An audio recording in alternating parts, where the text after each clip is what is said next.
didn't say stop.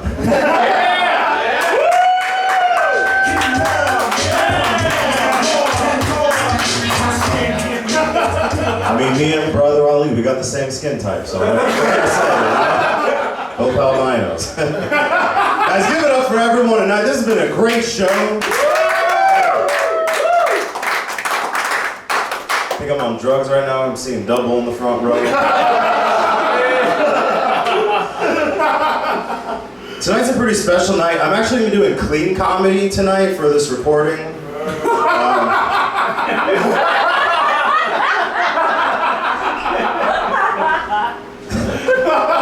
To clarify, I'm doing a Mr. Clean comedy.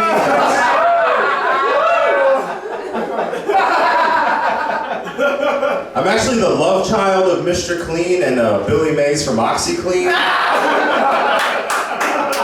Which makes sense because if you've ever been to my house, it's like sparkling clean from all the cocaine I do. Yeah.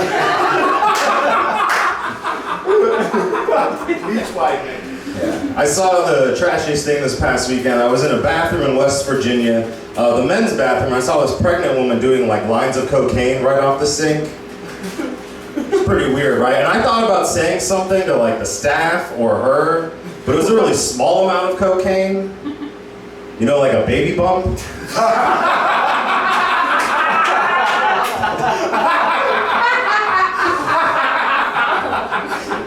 guys. I'm gonna do like 3 jokes. Oh, man. A lot of people say laughter is the best medicine. Do you guys feel healed yet from what I've been doing? Personally, that's not what I believe. Honestly, I think me doing stand-up comedy is 100% masturbation for myself. Okay. Except on nights like tonight when I'm recording, some people can watch it and enjoy it later. I think masturbation is a lot like procrastination, right? People have said that, and I'm gonna tell you guys why later, if that's all right.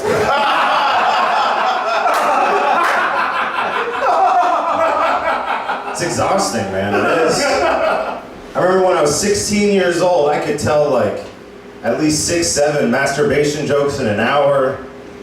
Now I'm like 28, I just told you 2 masturbation jokes. I'm fucking exhausted. I do not have the stamina anymore. Man, I actually put on some weight this past year. Right now I'm in that like weird stage of weight gain where no matter what shirt I pick out of my wardrobe, everyone can see my nipples. But I want you to know that my nipples can see all of you as well. And they're saying to stop staring, all right? It's messed up. I went to a doctor this year, finally got insurance, which was great. Went through, got the visit, you know, they're taking my measurements, my weight, my height, blood pressure, all that. And in the middle of the visit, she goes, Allan, you know, as a medical professional, it's my job to let you know that you technically fall into the obese male range. Which I thought was pretty hurtful because it's like the first time we've ever had a conversation before. Right? So I had no problem like letting her know that I thought she looked a lot prettier in her WebMD profile.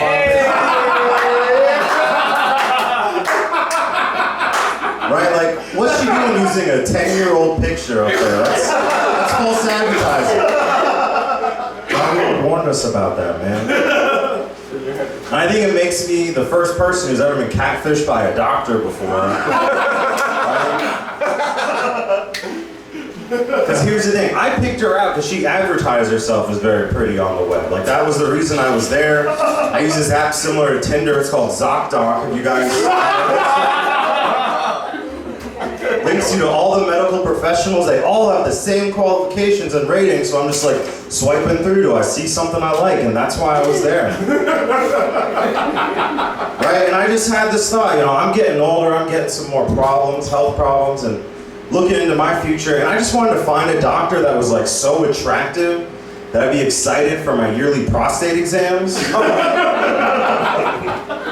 Right, that's a tough thing to do, but if you got some incentive, like, why not, right? Year 1, I walk in, she's like looking at my numbers, looking at me, she's like, Allan, let me be honest, you seem kind of young for this kind of procedure. I'm like, man, I'm just trying to be safe. Protect myself from the future. Year 2, we've already established a rapport. I just walk in, I'm like, she's like, oh, Allan, it's great to see you. Assume the position. And folks, I'm prepared. I'm wearing my tearaway pants with no underwear. Right? So I'm just like,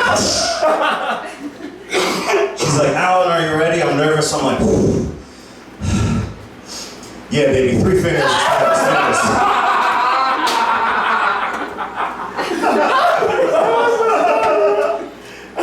What base do you guys think that is, by the way? 2.5? 3. Third. That's good. I was gonna say the dugout though, but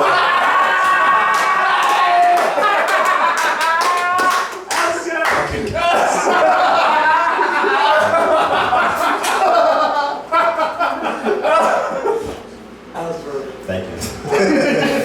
Oh man, I have been trying to lose weight though. I've been doing the vegan thing for about 24 hours now.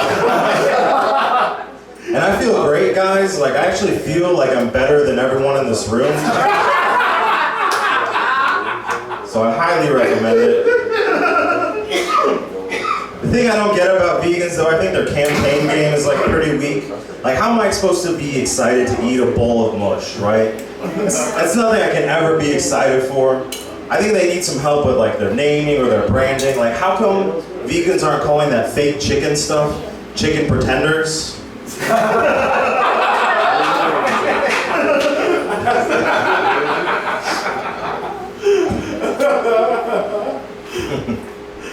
Man. Do you guys think that prostitutes have to fill out timesheets? Or is it sheet time for them? Do the pimps do it? I don't know.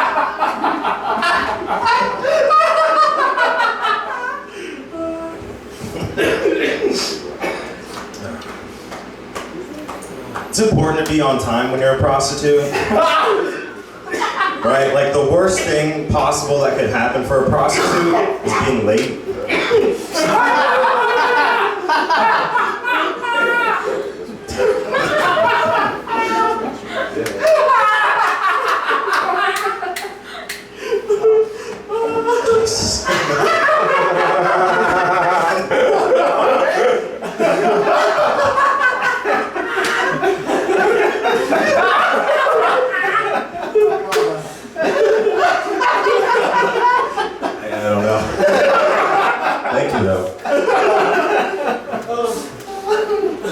But if a prostitute were to become pregnant, do you think she could charge a fare for like a threesome?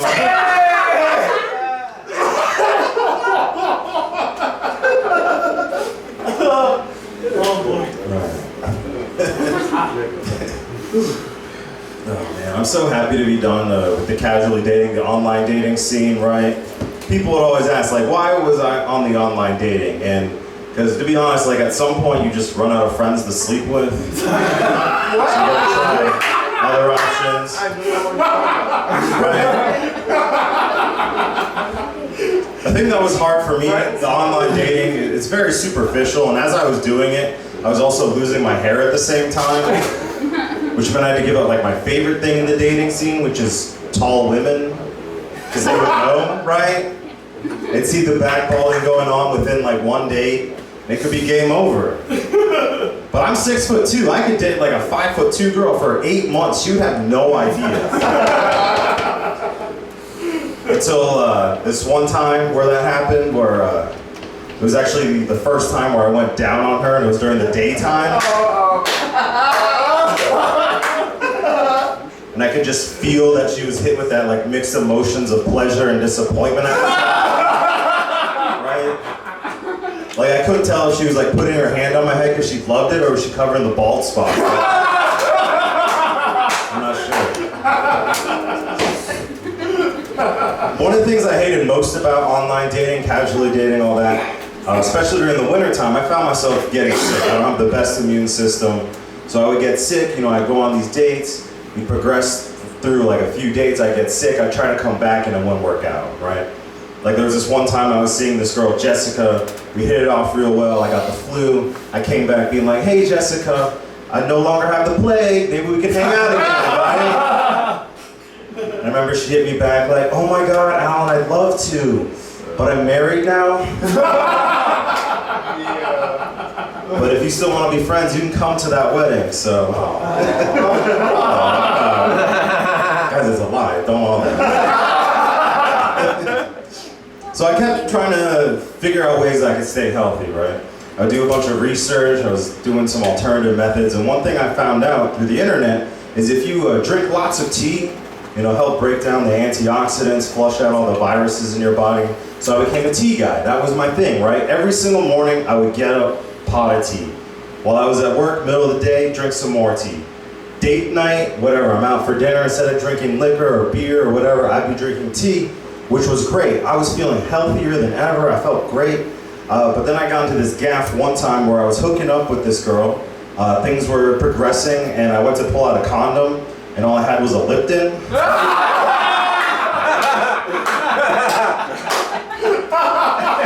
And I remember being pretty upset because I'm all about safe sex, right? So I remember being like, Sarah, like, I'm really sorry, we can't have sex tonight, we can't. So I teabagged her.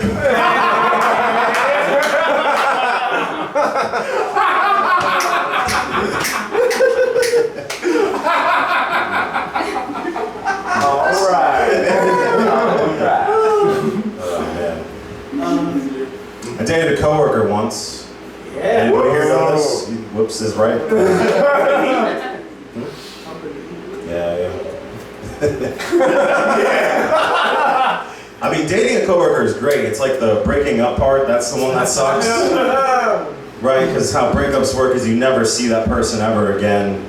Not like every single business day, multiple times a day, until you quit that job. Like that's the only way out of the relationship. You have to quit that job. And it was weird for me because like I wasn't doing so well emotionally at the time, and she bounced back real quick, and like my boss knew. Like that's a weird thing. Management and C-level people to know. So people were concerned about me because maybe it was affecting my work a little bit. Who knows? And I remember going into these weekly meetings with my boss. Right, pretty standard stuff. And he'd be asking me those typical questions like, "Hey, Allan, like, why don't you tell me what you're working on this week?" And I'd be like, well, I'm working on myself. Working on how to find more joy as an independent man. He's like, Allan, that's great, but I need to know about these reports you're working on for a national hotel chain. So, well, I was actually working on that project with Brittany. But I actually did my part of the project, so if she does a little more work and a little less Jason fucking, I think it's gonna get right? I think interviews are stupid. Right? It's 2019. How are we still asking the strengths and weaknesses question? Yeah. What am I, a goddamn Pokemon? If so, I'm a fire type, just so you know. But it's ridiculous, because it's all just a game. I remember reading a long time ago, to answer the weakness question, it's all a trick. What you're supposed to do is you take something that's not that serious, and then you flip it into a positive, and boom, you make it a win. So, for any of you that want to take notes tonight, what I do, when a company asks me what my weaknesses are, I always tell them that I'm lactose intolerant. But I drink coffee with milk and eat cheese every morning. So I shit at home and don't waste it on the company dime, right? That's a good worker right here. You can endorse me right now, right?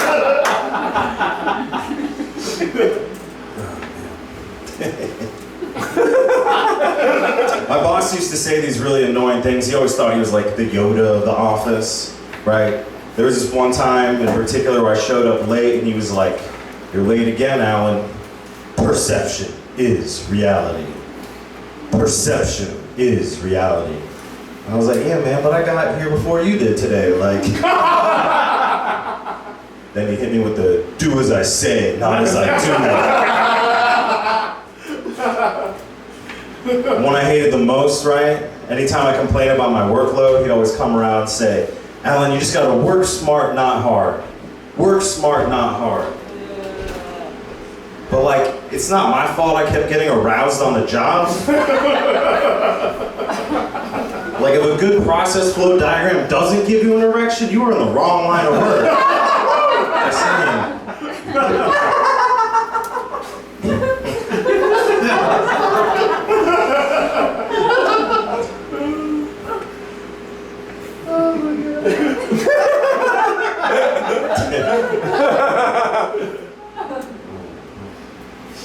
In case you haven't noticed, at this point, I am a bald white man. And it's a tough combination to have right now in this nation. Right? People see me on the street and they just assume the most negative things. They assume I'm like a alt-right supporter, Duck Dynasty watcher, Nazi sympathizer, right? But like, the thing is, in their defense, like, they're not completely off base. Because I do actually blame the Jews for like everything. But that's because they're my parents.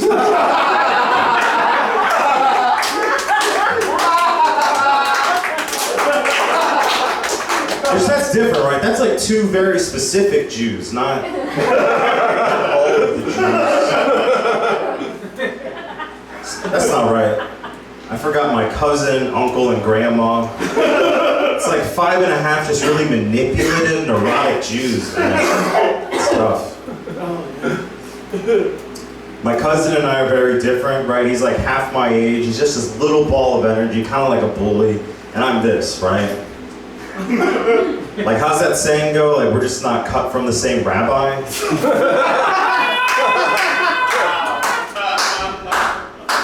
I am circumcised, in case you didn't get the last joke. This was the year I did it, folks. This was the year where I finally decided to name my penis. Thank you. And I felt like I had to name it something that would make sense, right? So I took qualities about me. I'm like, all right, I'm Jewish. My name is Allan, so I went with Woody Allen.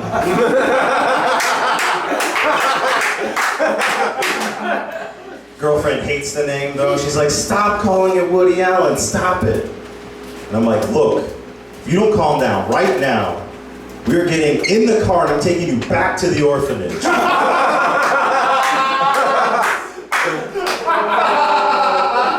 that too soon?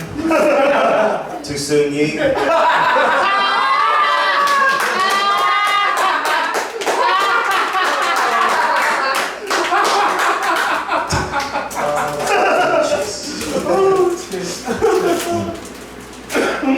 I think I should have went with a different name though.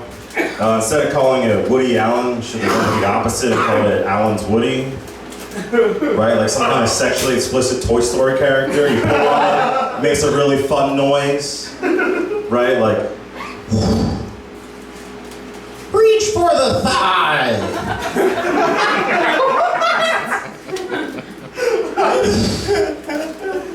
There's a snake in my boobs.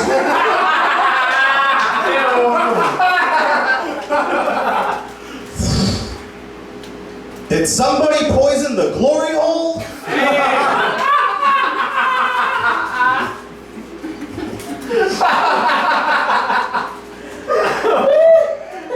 I just need to do a private show of just you two.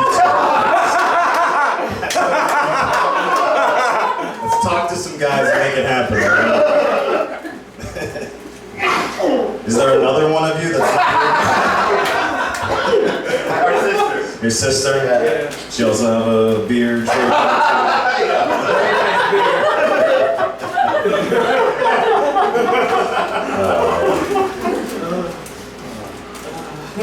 I don't know if you guys checked your phones before I got on, but there was actually a weather alert that there's a tornado going on right now. Yeah. Which is great, guys, because I get to die doing what I love.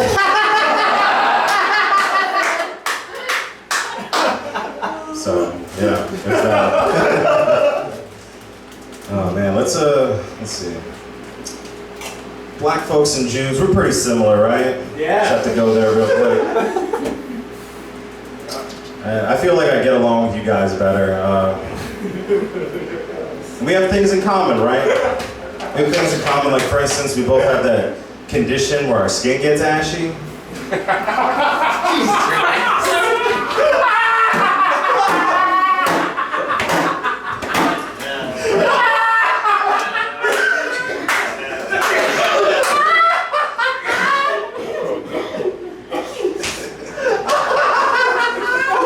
Like, didn't anyone bring lotion to camp? That's all.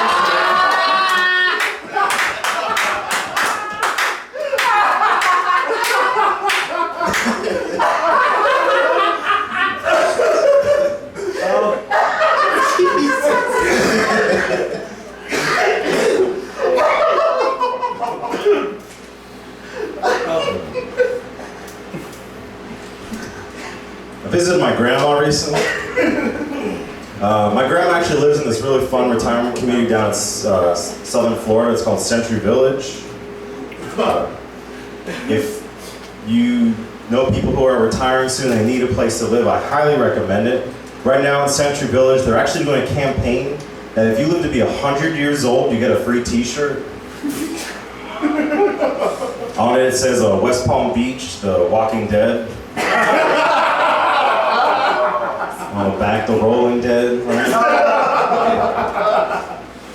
No, I saw my grandma for the first time with this haircut very recently.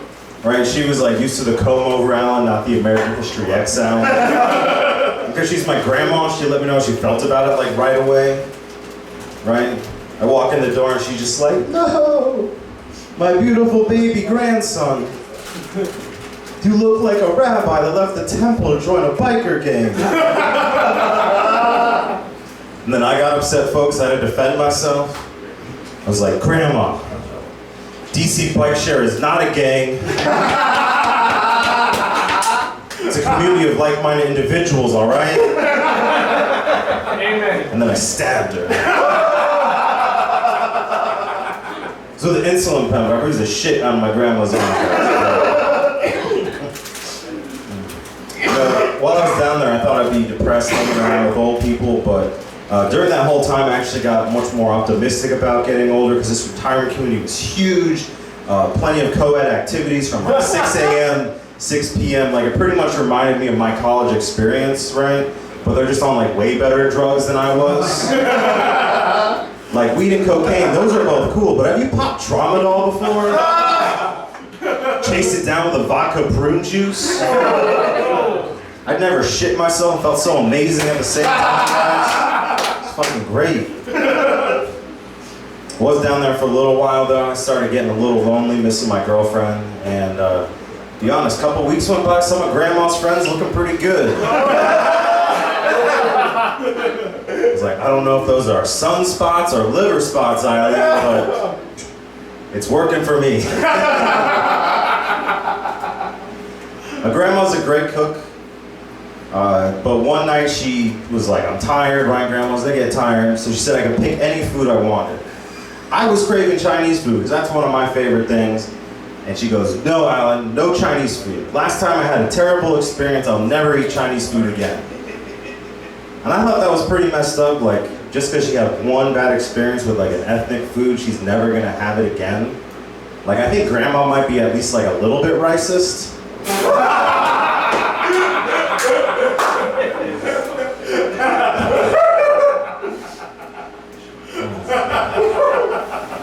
Let's have some fun.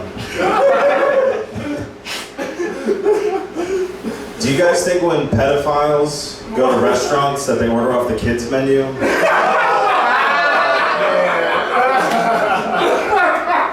like looking at the charcuterie menu, right?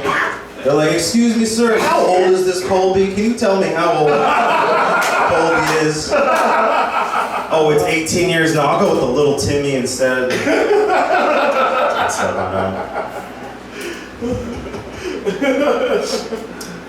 I do that joke because I actually grew up with a pedophile in my neighborhood. It's like, the thing was though, like none of us really believed him because he said he was just kidding.